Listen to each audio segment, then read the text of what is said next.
Hello, welcome to the next lesson of sectoral structures theory.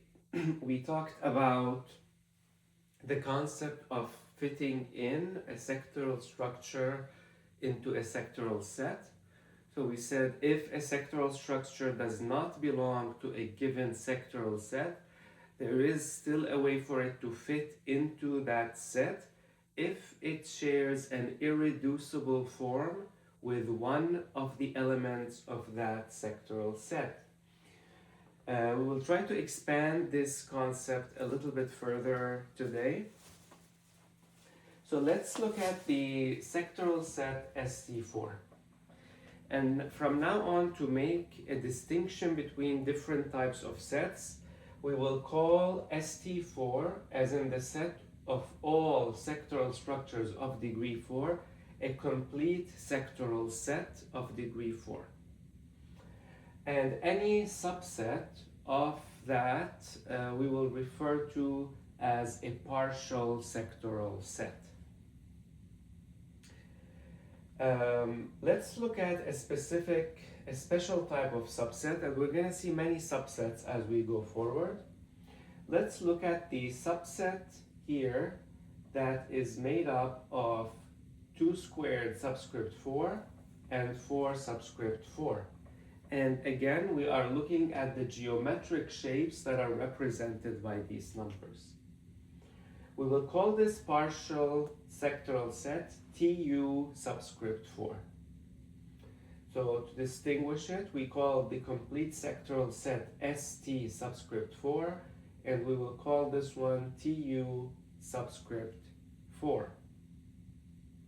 So TU subscript 4 is made up of 2 elements, 4 subscript 4 and 2 squared subscript 4. And of course, this is a subset of ST4, so we will say TU subscript 4 is a subset of ST4. If we are talking about this particular subset, even if we look at it as an independent set, we will refer to it as a partial sectoral set of degree 4, meaning that it does not include all the elements of degree 4. Notice that when we look at these 2 elements, each of them is isomorphic to another element of degree 2. So 4 subscript 4 is isomorphic to 2 subscript 2, and 2 squared subscript 4 is isomorphic to 1 squared subscript 2. So we will say that TU subscript 4 is isomorphic to ST subscript 2. And again, here we're talking about isomorphism in the context of sectoral structure theory, not in the context of group theory. So these 2 sets we will call isomorphic sets. And notice that this set is actually the complete sectoral set of degree 2, so it is ST2. So of course, now we can say that we know that ST4 is a subset of TU4 is a subset of ST4, and we know that TU4 is isomorphic to ST2, so therefore we will say that ST2 fits in ST4. And for fitting in the context of a set, we will use 2 epsilon signs instead of the one we used where it was just 1 element. So we will say ST2 epsilon epsilon ST4. Notice now we have a complete set fitting into another complete set. So if we look at it in this diagram, we have TUN is a subset of STN, and if we have another ST or complete set that is STM, which is isomorphic to TUN, then STM fits in STN. Now STM is not a subset of STN, however we say it fits into this set, and this is a little bit of a unique concept. Let's look at some examples. We said that TU4 is or fits in